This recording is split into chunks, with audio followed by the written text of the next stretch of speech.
Hi, and welcome to this just before Halloween episode of Future of XYZ.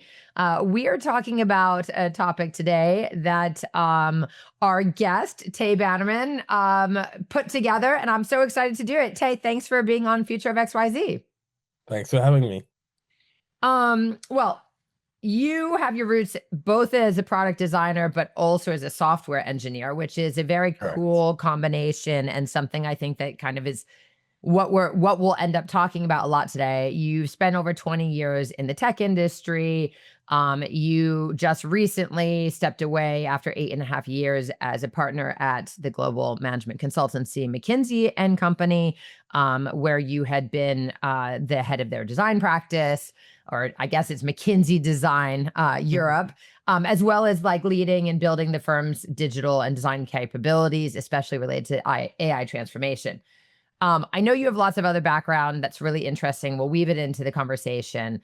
But I guess the biggest piece of everything that I'm curious about is this topic, right? Yeah. So let's start as we always do, which is like in the context of your expertise in today's conversation, how do we define being replaced? Um, Easy question. No, I'm kidding. I think we've um I probably define being replaced as like in two dimensions. One, actually being replaced, so people's jobs, people's functions, people's roles being replaced by insert whatever here, whether it's AI, whether it's some other technology.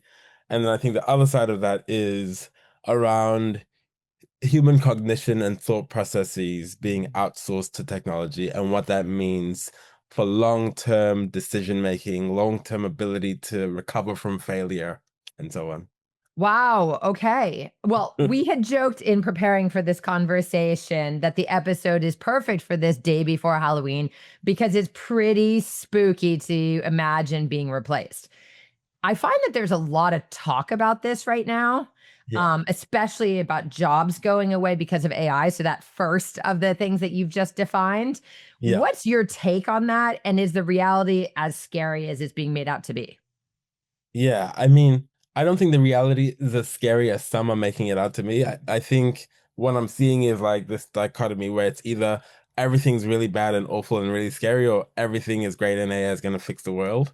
I think, as with most, as with most things, the reality is probably somewhere in between. But my take is that some some functions, a lot of tasks are going to be replaced by things and workflows and tools that are more efficient at handling those tasks. I think a lot of jobs are going to disappear. I think a lot of new jobs are going to come in that didn't exist before. So I think things are going to change, but I don't think that the net result will be doom and gloom if things go the right way. Totally Yeah, fair. I that's mean, a if. That's a small if. that's a small if, you know. I had a professor on a few weeks ago who teaches at Stanford in law and technology. That's her intersection. She's a human rights lawyer, so she's talking all about the privacy and the Yeah. governance and these kinds of things. And she said everything will be all right as long as we get the rights right. You know, Yeah, like yeah, it's yeah, I butchered the quote, but it's like that. It makes sense. I seen some data just like last week that was really interesting to me and a little eye-opening. And it was like the top 60 jobs that AI is going to replace and the most at lowest risk jobs to be replaced. yeah, And it was this crazy, like weird world where like the top most replaceable jobs are these what we traditionally in recent modern capitalism have called like high skill, yeah, high touch, white collar for sure. And then the 60 that were the safest were more like trade and hands on and labor oriented. And I thought that was really interesting. What is it that you're seeing kind of in terms of like the biggest impact? Because you worked with lots of like yeah. hundreds and hundreds of startups and most of the 90% of the Fortune 500. And like, what do you think is the case? Like, does that make sense to you or do you see something else happening? Yeah. It Part of it makes sense to me. I think if you believe that the direction that a lot of the AI technologies and tools are going is to essentially be able to take the place of human cognition, and therefore a lot of the roles like consultant, like lawyer, and so on will be replaced. But I think if you believe that kind of if you don't believe that's where things will ultimately go, and if you believe that the best place for these tools is to support humans, and to support these roles, then I don't think the roles will disappear. I think they'll be reshaped, and what success might look like in that role will be different, but also who's successful in those roles will be different, because then it might not be a world where kind of, writing the best report is what makes you a successful consultant, or creating the best slide deck. It'll be your ability to process kind of information and decide what goes into the piece and what doesn't go into the piece, which is a very different set of skills. Totally. So maybe if you define replacement as redefinement, then yes, but I struggle to see a world where you have AI essentially taking the place of humans end to end, and where they're able to invent new things and kind of, make emotional decisions and kind of decide things, for or on behalf of us. I struggle to see that future. Yeah. Well, it's interesting because obviously one of the things that we all have been talking about in modern business, and you posted something last month on LinkedIn that I just thought was amazing, which was a great example during the Cold War of like human in the loop. But we talk a lot in modern Yeah. tech and design as well about like the human in the loop. It's what you're just saying, like the things that machines can't or won't replace yet, at least, right? Yeah. And understanding kind of those like those unspoken social dynamics, or reading between the lines, or Yeah. as you gave in that example of like using intuition mixed with expertise to like Exactly. say like override like process, right? Yeah. Yeah. Um, what do you think is, and when you've just talked about it a little bit, but like is human in the loop here to stay? And then I'm going to talk, obviously your background is in largely in AI implementations and systems now. So Mhm. what do you think about the human in the loop factor right now? I think it is here to stay, but I think we're at a juncture where a lot of companies have decisions to make about how they bring in and implement AI within their organizations. I think some organizations will take the route of, let's just bring in the tools that purport to replace humans. And I do think that those companies will be in a sticky situation in 6, 12, 18 months, where they realize that this thing is making mistakes and this thing doesn't work as well as humans work, in every factor. And I think the companies that make purposeful decisions about how do we thoughtfully bring in these AI tools and technologies in a way that supports our people and takes on the tasks that the machine can do well, but also leaves the right intentional space for human oversight. I think those are the companies that are going to thrive. It's interesting because your career at some point here, I really want to come back to designers, but we're going to skip it for a second and talk about the Yeah. fact that your career has always spanned design and this technology, right? Or a Mhm. technology. And in your current role, both when you were at McKinsey most recently and now on your own, as an advisor to both small organizations and startups as Yeah. well as large enterprises on product strategy, but also you call it human centered AI implementation, which I think is what you're describing. But can you just describe what that is first and why it matters? Yeah. I think the simple definition is kind of starting with what is the human need, or the human problem you're trying to solve for, and only then going to, okay, how do we best bring in the current suite of available technologies, and how do we kind of thoughtfully bring them in at the right moments to support and augment those humans or those kind of existing workflows, as opposed to, let's start with the AI and then work out where we can inject AI to kind of replace everything. And I think that's kind of the very simple definition. Yeah. You've been known to say that you help companies bridge the gap between AI possibility and business reality. That Yeah. that sounds like a big task, Yeah. especially when you're working with either like startup founders and their investors, or even bigger when you're dealing with big companies. In 2025 and looking ahead from 2025, how quickly is this conversation evolving? Yeah. I think the caveat I want to make there first is, I in my experience, every business decision at its core is a human decision. Um, you are making decisions about whether it's a group, whether it's your customers, your shareholders, your board. You're making decisions that impact and are dependent on other humans. And so when I say I help companies, bridge the divide between kind of AI possibility and business reality, it's really about AI possibility and human reality. So I think I like to start there. And I think I think we are in a place right now where almost every business, and I do a lot of work with large businesses, and so that was my original domain, is struggling with the question of what do we do with AI? And they're getting pressure from shareholders, they're getting pressure from boards to have a concrete AI strategy, to already be showing value.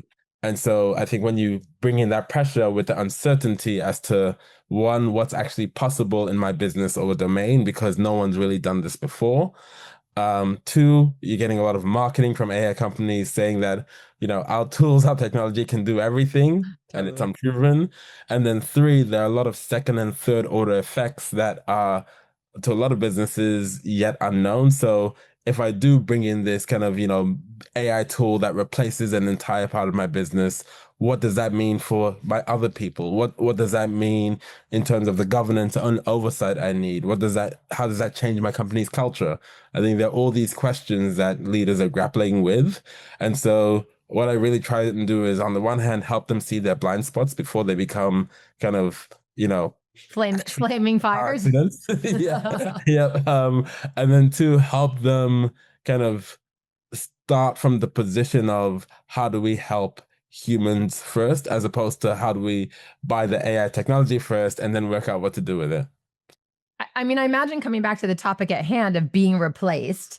I imagine that if can be communicated from an executive level or from a management suite, that actually like really like softens the blow for people. I would imagine is that your experience that people get less nervous? They feel more like that's like it can be a partner to them, or is that not being communicated because you're still trying to explain to the management that it's possible? Yeah. So do you mean in terms of kind of, for example, a company bringing in an AI tool and then being able to communicate to their workforce, here is why, here are the benefits. Yeah. Exactly.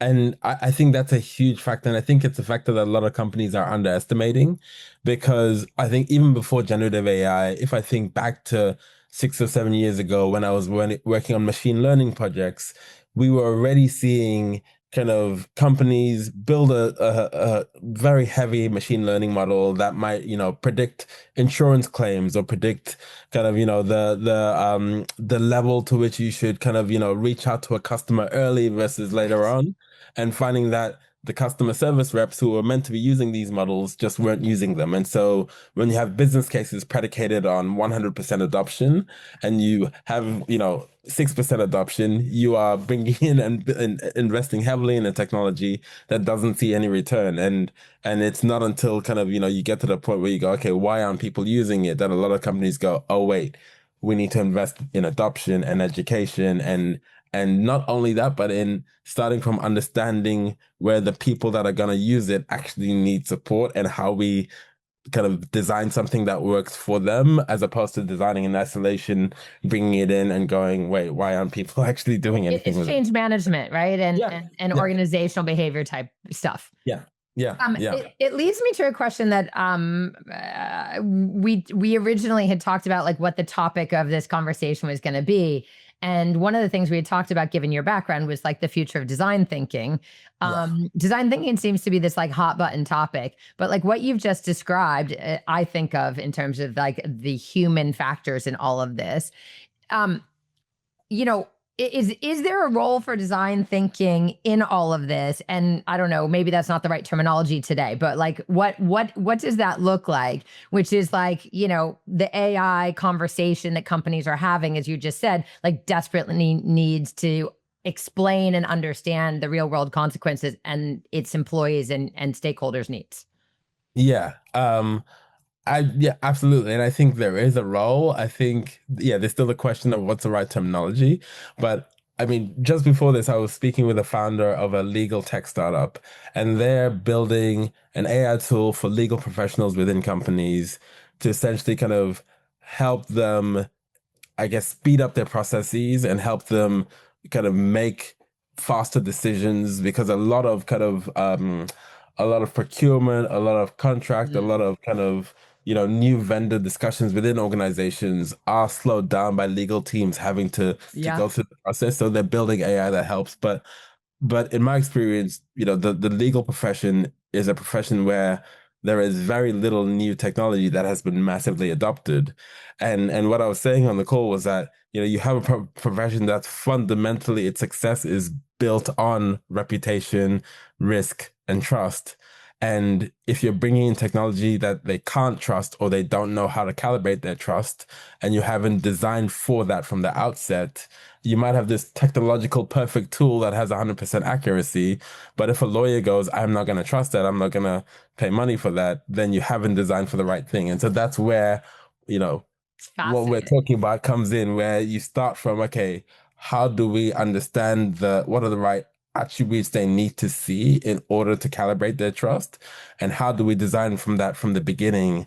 And then that leads to decisions about how we implement the technology, what models we build, and so on. It's totally interesting, and it leads me, I mean, obviously, as we've talked about, your background and you've worked in lots of different industries, but I think some of the ones that I like jumped out at me as I was looking at your background is like retail, B2B enterprise, banking and finance, you just mentioned legal. Like, are there specific sectors in your opinion where this transformation, let's call it digital transformation, V 5.0 at this point or something, is most relevant, and where there might be this biggest risk of like coming back to our topic of like being replaced?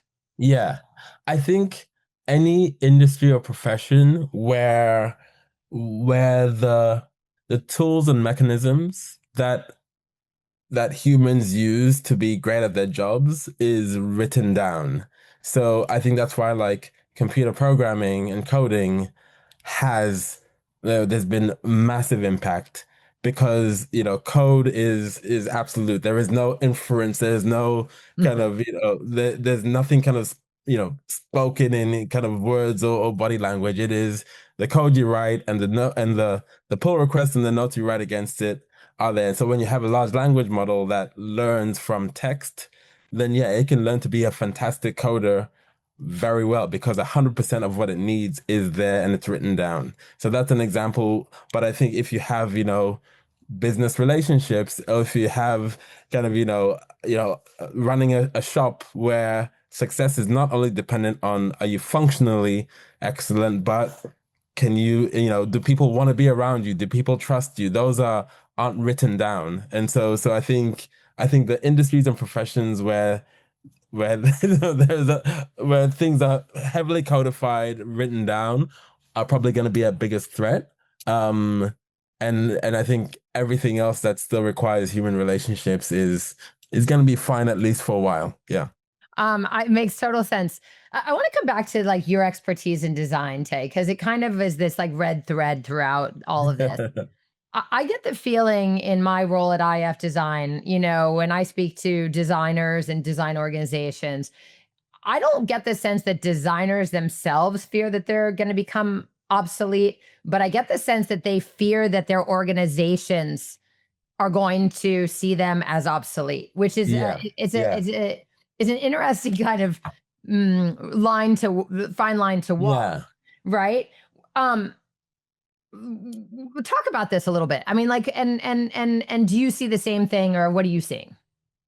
Yeah, I think it's a valid fear. Um, I do think that a lot of organizations, if not already, are going to see design as obsolete because I think a lot of of leaders in organizations have yet to actually tangibly see or measure the value of good design, and therefore they see design as the surface level, what it looks like. And then when you see tools that can create kind of really great looking user interfaces, you go, okay, why do I need all these people? So I'm very much looking forward to seeing companies fire their entire design teams and then 6 months later be in the news because they suck. Excuse my Yep. French. So I think there'll be like many cautionary tales because I think a lot of the value of great designers is not in the polished work they produce, but the thinking and the judgment and the taste that goes into that work, and being able to communicate with stakeholders and understand intent, things that kind of, that kind of using a visual AI tool aren't going to replicate or replace. Yeah. That is a fact. It's interesting. Um, you wrote a book, not so long ago, or co-wrote a book, I think, called The AI Revolution. Congrats, first of all. Thank you. But in it, you argue that AI is fundamentally breaking our relationship with failure and learning. When I asked you to define being replaced, or in the very beginning, you kind of had two pathways. And the second one, I think, is this, right? Talk about what you mean, and also where could that lead humankind? Yeah. So I think that the root of that is, I mean, there's a lot of brilliant research around how humans learn, both from a very young age and how adults learn. And a big part of that learning comes from making mistakes. Mm. And there's a lesson in every failure. And if you now have tools and technologies that sound very confident, give you answers straight away, and don't allow you to embark on that process of learning, making little mistakes, self-correcting, adjusting, developing that part of your mind that allows you to have that intuition to go, okay, is this right or wrong? I Mm. think that's where I was coming from in terms of that fear. And we're already seeing research. I think there was a piece from MIT or Harvard a few months ago that MIT. showed that, yeah, that showed that people who regularly use tools like ChatGPT just to get answers are already losing some of that cognition. Absolutely. Or I think they also gave the example of like writing an essay. Like they didn't Yeah, recall anything about what they had just yeah, like yeah, submitted, yeah, even though they had been working on it. So that's pretty wild. yeah, yeah, yeah. What separates real technology, or technology that solves real problems, from technology that either is just evolutionary, or even worse, that just creates new problems? Yeah. Honestly, it's the people that create these technologies, because I think it's easy to see AI or ChatGPT as this thing that just exists and just gives you answers, but every facet of that was a decision that a set of humans made about how to build and design this, which models to use, which data to use to train this. And so I do think that kind of intentional design that solves real problems comes from people that start the process with, let's really deeply look at the problem and understand if it is a problem worth solving, and then build everything from there, as opposed to starting with the technology and then kind of somewhere down the line going, okay, wait, where can we use this? Because yeah, typically by then you've already lost if you don't have a clear problem you're solving. And it might be in the short term that you don't get adoption. It might be in the longer term when people realize that there are very negative second and third order effects. But I think, yeah, I think the root is the people making decisions and the intention behind those decisions. It's always the people at the end of the day. I have one last question before we get to our final closing questions. Say, obviously, right now, you had said like 7 years ago it was machine learning. In 2025, it's like all about AI, right? Among the emerging technologies. Are there other things in this, let's call it emerging tech space, that are potentially happening that you think either will impact and or influence this concept of being replaced? Yeah, I think vision models aren't talked about enough. So so kind of I spent a little bit of time. I've spent a little bit of time over the last few weeks with Meta's Ray-Ban glasses, IF and Design Award winner 2024. yeah, yeah, and the ability to have technology that not only sees what you're seeing, but is able to make almost immediate calculations. So, like, I saw a demo where, like, it was, just someone walking through a city, and you're able to have it like immediate recall of how many red shirts did I walk past, or how many females aged 35 to 75 did I walk past between 7 p.m. and 7:06 p.m. So I mean, that's a very simple example, but when you have technology that's able to kind of give you instant recall, I think that opens up a lot of use cases around kind of surgery, around kind of, repair. Imagine being able to kind of repair a washing machine just with kind of, something that's giving you direct instructions and able to see what you're seeing. So I do think there are a lot of useful and valuable problems to solve that help real people that aren't being talked about, that are using some of these technologies that aren't as kind of cool as ChatGPT, for example. Really interesting. Um, so, second to last question, Tay, is there, besides your book, obviously, is there like any like clear reference or tool or place that you would like to send our viewers and listeners if they want to understand this topic more? Yes. So this book is Co-Intelligence by Ethan Mollick. Yeah. Fantastic, fantastic book that talks a lot and looks into the future of work and how AI tools and technologies could impact that. And it also talks a lot about what you need to start thinking about now, if you really want to understand these tools in the right way. So that's one thing I definitely recommend. There's also like a fantastic series, I believe it's on YouTube, by Andrew Ng, and it's just like an introduction to AI and generative AI. And he talks about a lot of the core principles just in a super accessible way. So that's something I recommend to not just designers, but anyone to just better understand how generative AI, large language models, how they work. Because once you understand how they work, you tend to better understand how to trust them and how to work out what to use them for and what not to use them for.